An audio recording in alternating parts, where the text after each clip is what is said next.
Right now we are at the Fazenda in South Minas region here in Brazil, and what we are exploring is how specialty coffee is grown here, together with our friend Boram the World Barista Champion.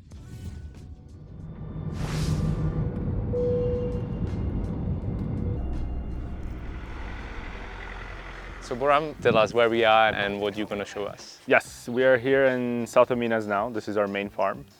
So this is where everything started in terms of coffee production. Obviously, it's our much larger farm as well, and we run all the experiments here too. A lot of different projects here, so we're excited to show you guys a little bit of what we're doing here. We bought the farm 2009, cleared everything, planted everything 2011. So we planted 200,000 trees at once. Wow. And once we did that, I think we lost almost half of it because we didn't know how to manage properly. We're still learning. So this is sort of like how we started. We didn't really know how to produce coffee, and this is how people advise us to start producing coffee. So very tight spacing in between trees because it's supposed to be mechanized. Well, we cannot really mechanize in here. And then a lot of monovarietal areas, so big areas with only single varieties. So here we have majority red catuais. On the top, where once we get up there, it's going to be yellow bourbons, and on the other side, Mundo Novo. That was the 3 varieties that we only planted when we started.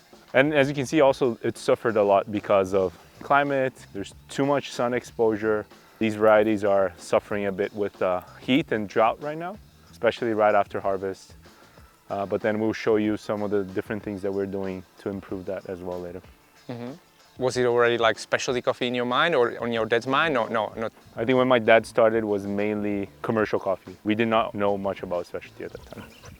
And what was the moment when the specialty coffee became a consideration for you? It was sort of when we started getting involved in 2014 and realized that while we were producing coffees here, we're having a lot of trouble with mechanization, high cost, and then just selling coffee in the market. We realized the business model wasn't really sustainable in terms of finance. Like, our cost of production was way higher than what we were selling for.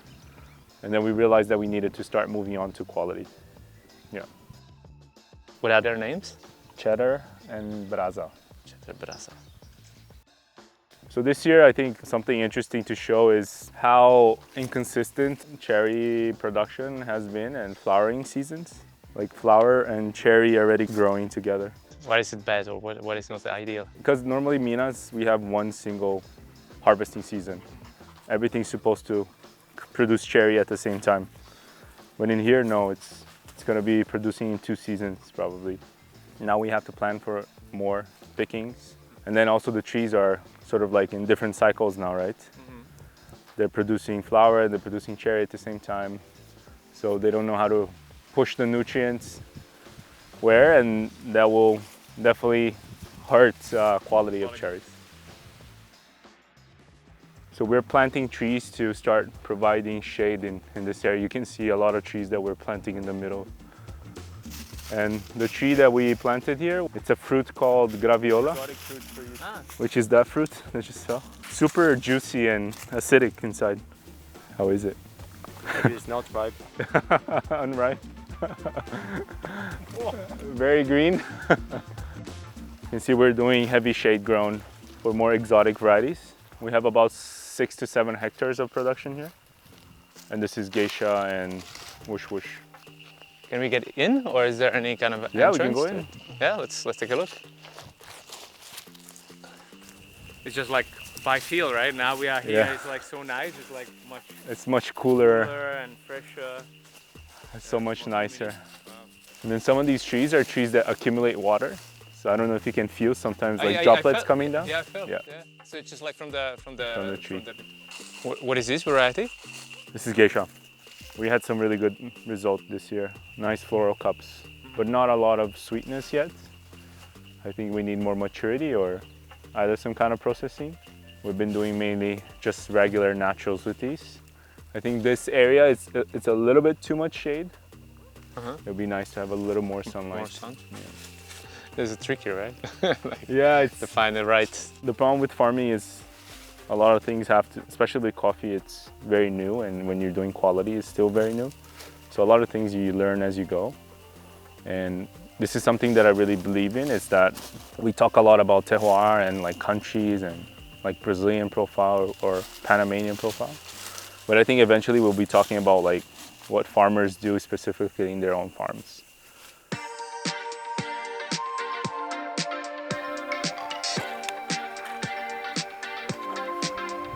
Tell me where we are. So we are here at Pink Bourbon lot. This is where we produce all of our Pink Bourbon currently. This is where the coffee for WBC came out of.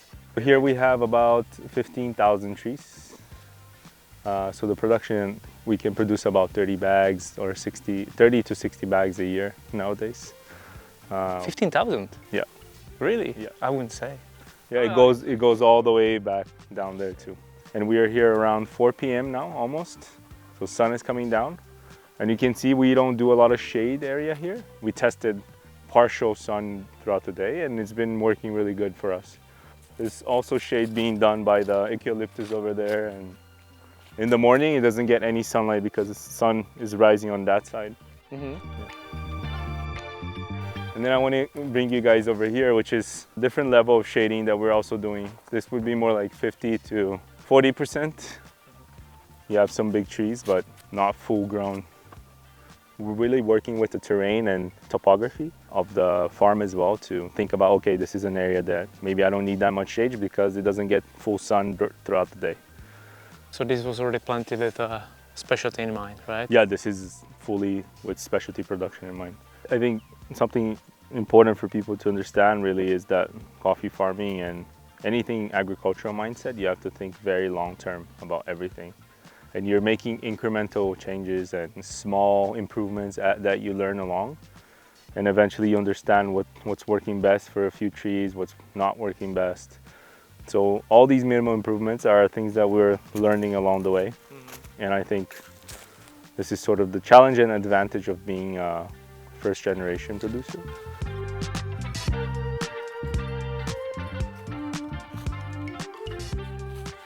Farm tour continues, right? Continues. There's still a lot of things to see actually. So the nursery is for us to produce our own seedlings and cultivate our own varietals. We decided to do this since 2 years ago, especially for us to reproduce all the varieties that are working well at the farm and also be testing new seeds, new varieties ourselves. At this stage right now, we have the little soldiers that we call coming up. And this is when you insert the coffee seedling and you wait for them to sprout, and they will start coming out as a little soldier. It looks like a little soldier head.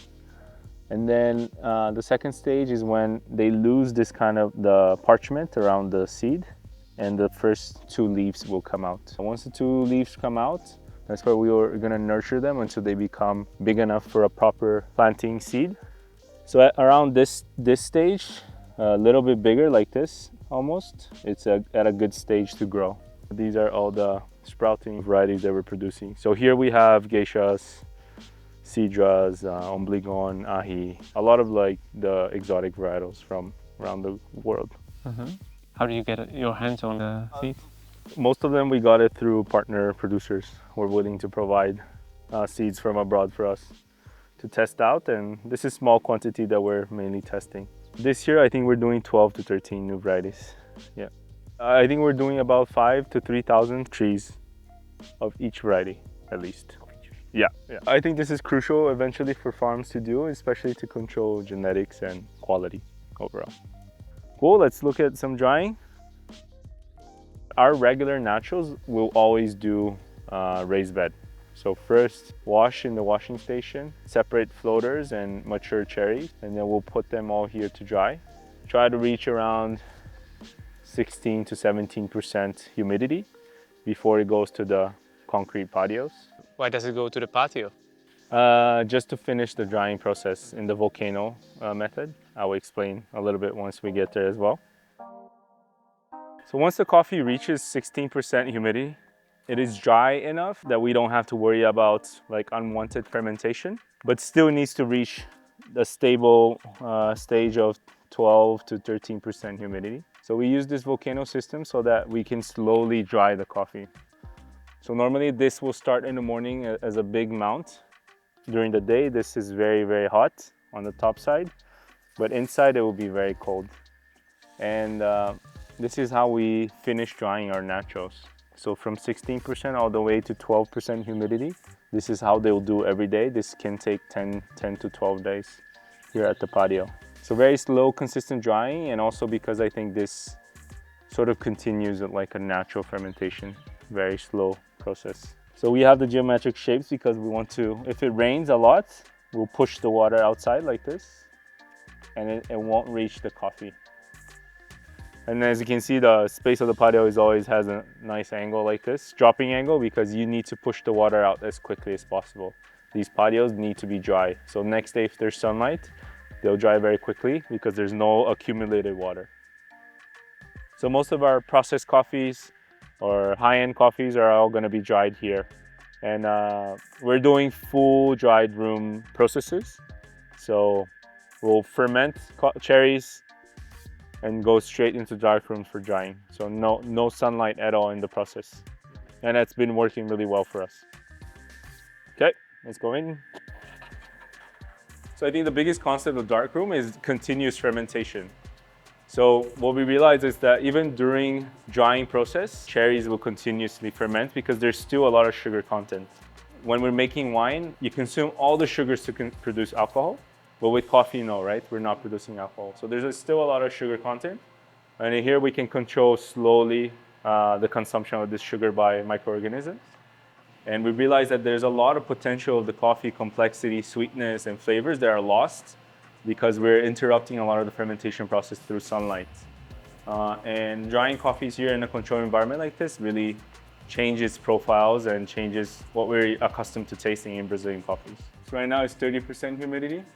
And then 34 degrees right now inside.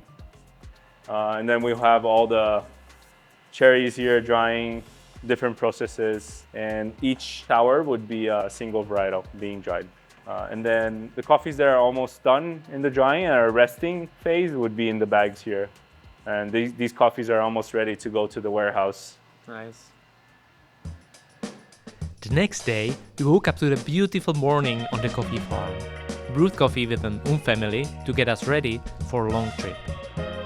We traveled to the Espírito Santo region in Brazil to visit their second farm. On the way there, we stopped to meet their partner, Luciano Del Pupo. He showed us around his family farm, which was a great introduction to the different climate and landscape of this coffee-producing region. Together with our friend Andre Eiermann, we even harvested a picolot of geisha variety.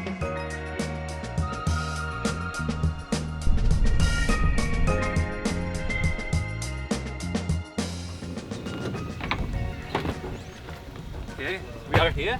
Here we are. This is Fazenda Espírito Santo. We started here 2019. So this is sort of like our quest in finding incredible terroir for coffee. And we feel like this is some of the best areas to produce Arabica coffee in Brazil. Okay, so Beautiful. let's explore. Yes, you ready? Yeah.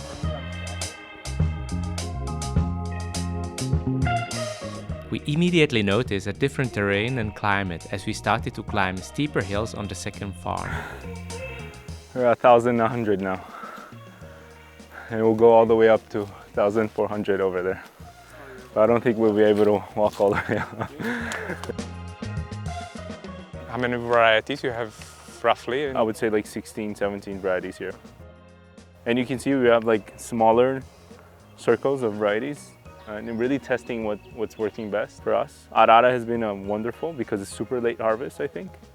I think cherry maturation is longer and that's why it's been performing really well. Siriema too. And then what's interesting is that we were in Luciano, which is about 100 kilometers away from here. And we're here and the climate, everything just feels different already. It's much cooler here, right? It's not as hot as his area. I think it's because we also get the cover of the mountains. And then if you go straight this way, it's the coast.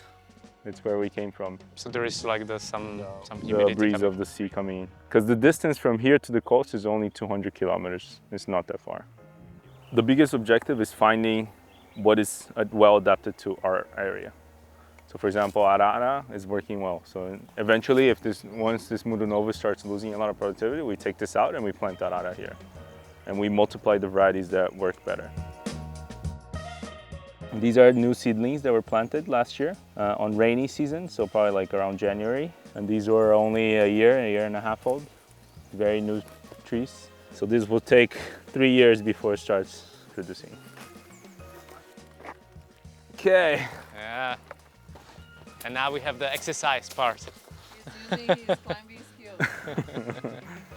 So coffee production works in the different stages of the branch. And you know how we say in coffee there's a high yield year and then it's a biannual branch. So high yield and low yield. So this year it's high yield because it's in the biggest producing portion of the branch, right? And then next year we're gonna have low yield because this is the only spot where we're gonna be producing cherries onto the plant. And then next year this area is gonna recover and then produce on the other year. And so you were saying that there is at the moment selective picking, right? So they are coming more often, or how does it work with the selective picking? So in here we're doing selective because you can see the maturation stages are very different. A lot of greens and very little ripe cherries. So they'll come back to the other green cherries in a couple weeks. They'll be picking through a tree at least 6 times here. So going through the same tree at least 6 times. Oh, 6 times, okay.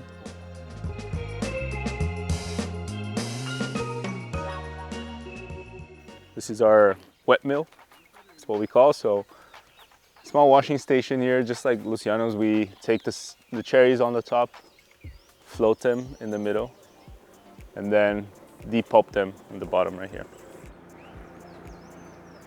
So here we're building a small scale dry mill. It's not done yet, but this year, so the parchment, we'll be able to clean the parchment here, separate by density. The only thing we won't have here is like an electronic eye to sort the defects, but should come out. We want to bring out green samples ready out of here.